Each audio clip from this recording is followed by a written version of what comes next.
Hello, my name is Vernetta and I am a volunteer here at the Littleton Museum and have been for several years. Today I'm going to be talking to you about butter making. The principle is really very simple. It is agitation. And what we use here is heavy whipping cream. It whips up faster than cream you would get from the cow, and it works really well. So once you pour the cream into your churn, and I will do that in a minute, we have several churns here. These are examples of different types. This is a wooden churn, and this is my wooden churn. I really prefer it. Wooden churns are very nice for the simple reason they are very temperature neutral. They aren't overly cold, they're not overly hot. They tend to be the same temperature as the surrounding area, which is very nice. This type of churn was very popular during the 1860s. Most families would have had one, some a little smaller, some a little bigger, depending on the family size. Especially if they had a cow, it worked out very well. But these are fairly indestructible. These are also called a dash churn, and I'll show you the dash. This is the cross piece that's in the churn, and this is called the dash because we can agitate the cream and separate the butter fat from the liquid, which is buttermilk. Another type of churn that's very popular, especially during the 1860s, would have been the crock churn. Crock churns are usually smaller. The one disadvantage they have is that they break very easily. So most people did not use, they were very careful with them. They're also extremely easy to clean, much easier than the wooden one, to be honest with you. The other types of churns that we have examples of here would be this. This is a square daisy churn. And this is very similar to what would have been used in the 1920s, 1930s. As we move on through the time frame, these two churns are more like the late 1940s, 1950s, but they all operate the same way.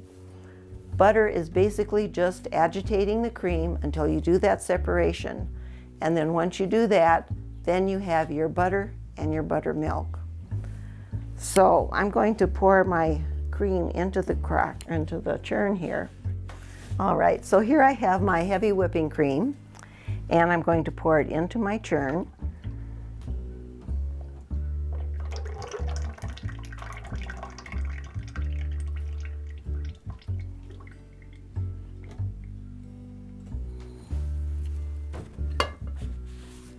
We have about 2 quarts here, so we should get about maybe 2.5 pounds of butter out of it, and quite a bit of buttermilk. One thing I like to tell people is when they say that they hate buttermilk, it's because they get what's at the store, and that is cultured, and it is not what this is. So just to be clear on that point. So anyway, then you start churning, and I'm going to take a towel here and wrap around the top because the cream will come up and it gets a little messy.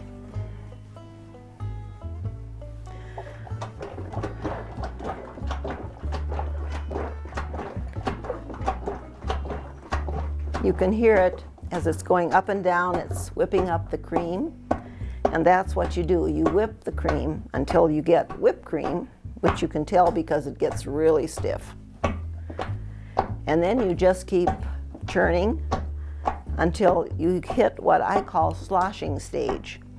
And that's when it's actually separated. And what you're going to hear is the buttermilk washing up on the sides of the churn. I tend to like to kind of alternate and move my hand back and forth a little bit to give it a little bit more agitation.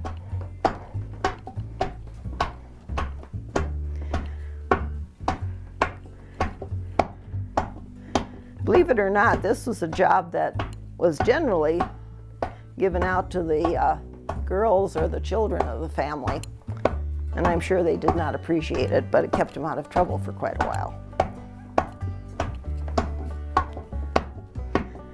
Sometimes if it was really cold, what they would do is try to be near the fire, or if they had a stove, near the stove to kind of warm it up, because if the temperature is too cold, even with a wooden churn, you're going to have trouble turning it into butter.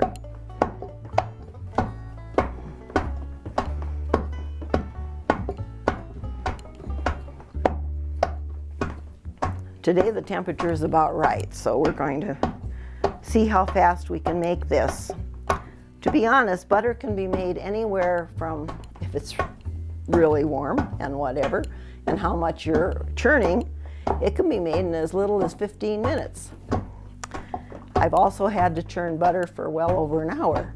So it varies according to temperature, how much your cream you're churning, and also the speed of the agitation. Sometimes I've had visitors come in and I'll say, you want to churn butter? And they move like this. That is not going to churn butter. I also tend to grip the churn with my feet, because if I don't, the stickiness of the cream on the dash will lift it up.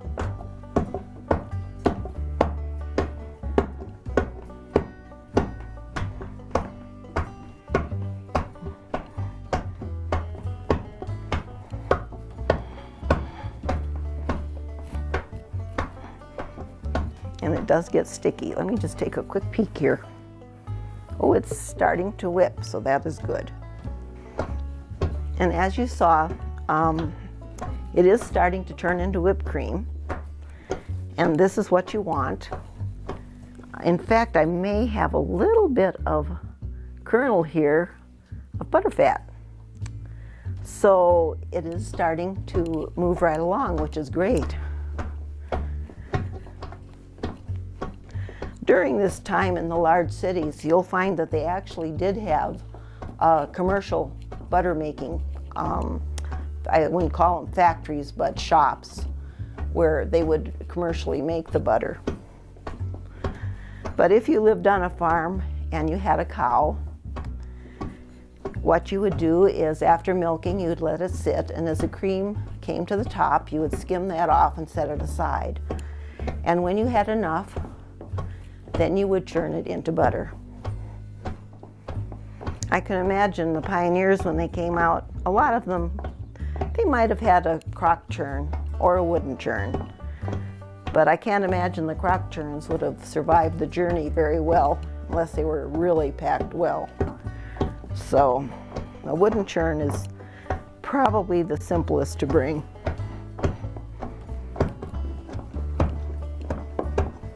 If you wonder what I'm doing, I'm trying to listen to see if we've got any liquid yet. I don't know if you can hear the sloshing, but it's starting now and it really sounds good.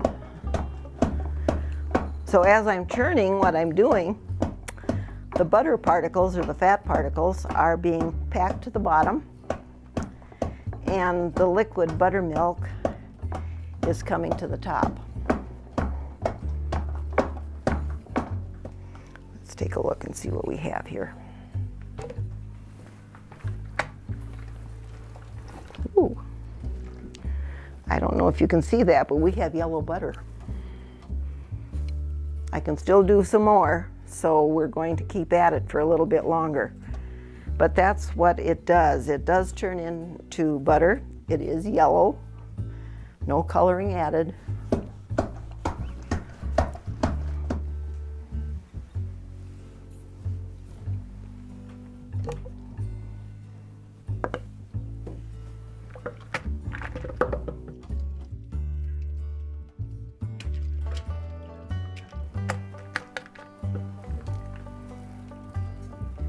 I think that's going to do it for our churning. The next step is to empty the churn and try to pour off the buttermilk. Okay, so what I'm going to do now is pour the buttermilk into here and hopefully leave the butter in the crock. So let's, and as you can see, we've got quite a bit.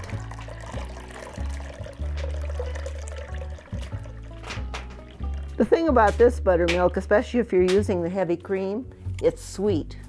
It is really nice. It's great for biscuits, waffles, pancakes, cakes, anything.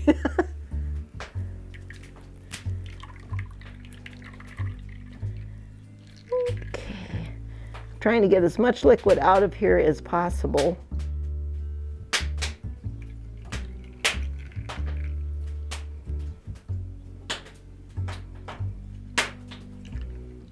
I'm awfully glad my churn isn't any bigger than this, or I would have a problem.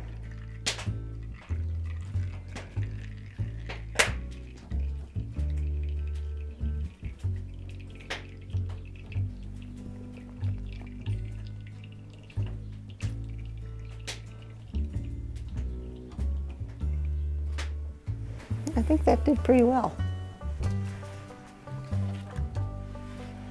Well, not as much butter as I thought, but not bad. Okay.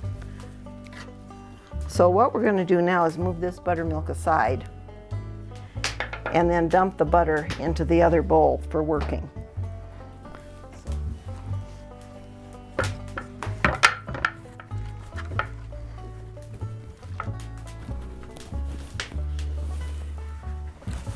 I don't know if I got it all out of there or not yet. I did. Okay. Wonderful. Aprons are pretty much a necessity. And I've rolled up my sleeves because this can get pretty messy. But I do want to show you, I'm going to pack this a little bit.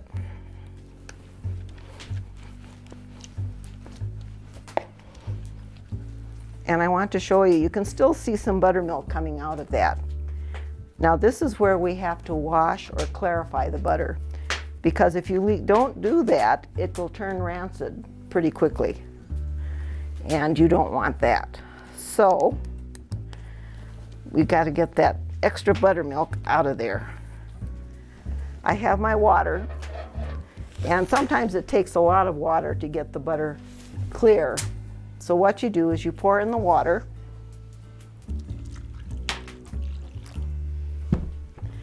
and then you work it with your paddle. Some people try doing it like this, which works pretty well, I guess. I've had people grip it all kinds of ways, but it's whatever you're comfortable with doing. Personally, I like the backhanded version. It gives me a little bit more push as I'm working the butter. And this is only one method of working the butter. They actually had trays that had ridges on them, and then there was a roller, so you would pour the water in and roll the roller down the grooves, and it would press out the buttermilk. But not too many people had them, more in like a 2 or 3 person shop, or maybe a richer home. It's hard to tell.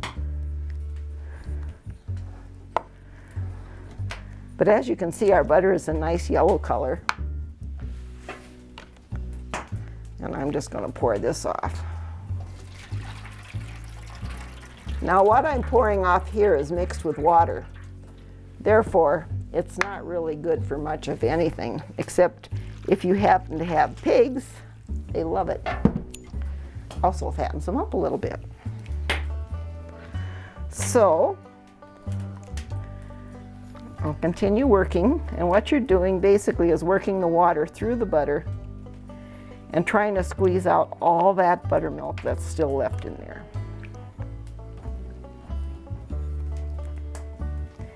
And the whole object is to do this until when you work it through, you don't get any milky color. You get it as clear as you possibly can.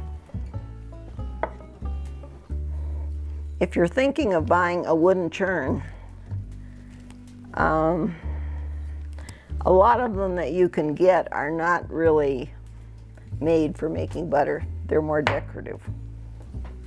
So mine is made out of cedar, and it's only ever cleaned with boiling water, And when I'm getting ready to make butter, then what I do is I soak it with boiling water and wash it out good with boiling.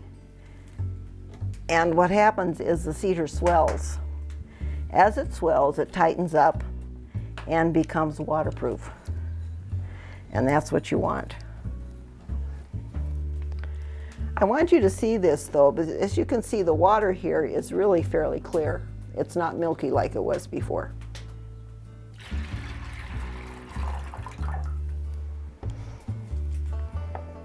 I think we'll do one more.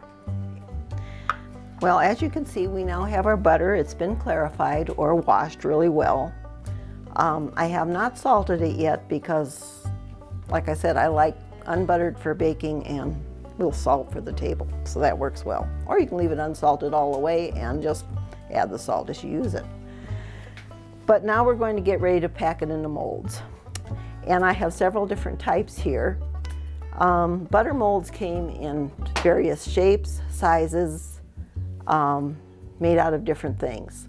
This is probably your standard 1 pound block, and you're familiar with that at the store. This is a glass butter mold, and these would be a little easier to clean. I have a square one here. These two are round, but they're different sizes, as you can see. And then this one is a flat one, just a carved one to be pressed into. Now all of these except the pound will have designs on them. This one has flowers. I think these three here have like a wheat pattern, and the square one has like a flower pattern here. A lot of times farmers' wives would take their butter to be sold if they had extra. And what they could do is they would have a pattern that they could put on their butter. So when they took it to the store or sold it, people would know exactly whose butter it was, where it came from, sometimes even which cow, which is pretty amazing. But it was a signature. And that's why you're going to find a lot of butter molds have this decorative design. So there is a purpose to it besides the fact it looks pretty. So what we're going to do at this point is I have to get these wooden ones soaked up a little bit because the butter will come out of them a lot easier if they're wet. So we're going to put them in there. We'll try the block one first.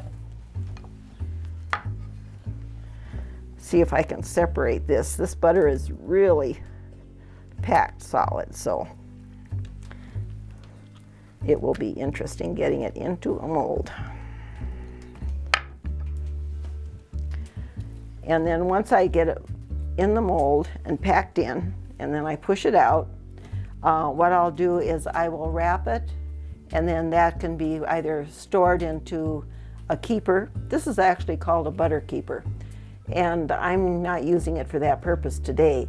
But what it is a little bucket with a lid, and what you would do is put cheesecloth over it with a little water in the bottom, maybe up about so high, and the evaporation of that would go into the cheesecloth, and that would remain cool. So you would have a little bit of time before you had to store it somewhere else. Let's see if we can do this.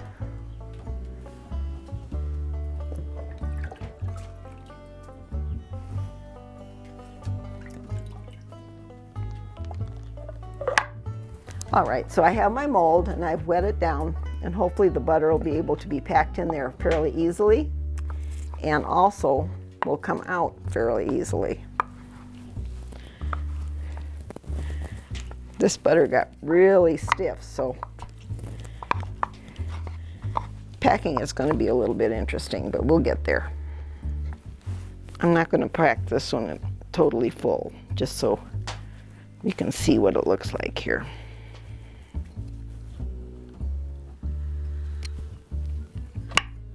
I didn't get it packed as tight as I want, and that's because it's so hard. But that gives you an idea of what you would get out of it, is just a 1 pound block of butter.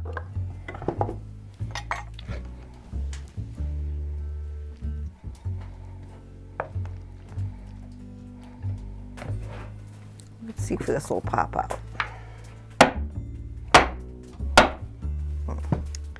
Not without a little bit of assistance here.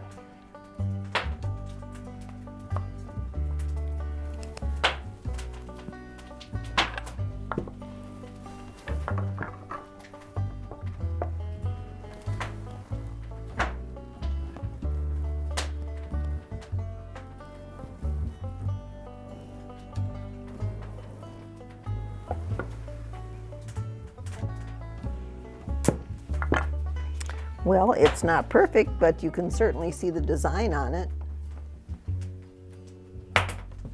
Another thing we have, and I think I'm going to take one of these and use it, we have what they call butter hands. Now, a lot of people would use these also to paddle out their butter instead of just the paddle that I used, but they also had another purpose. So let's take some of this.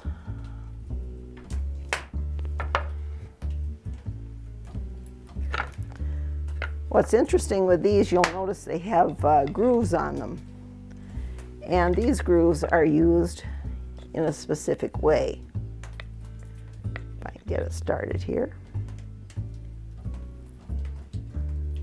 What you do is you kind of rotate it. And there we go, we're starting now. And what it does, it gives you a real fancy little butter ball.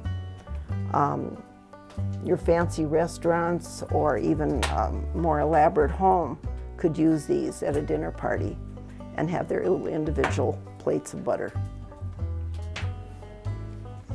Well, thank you everyone for joining me today in our butter making.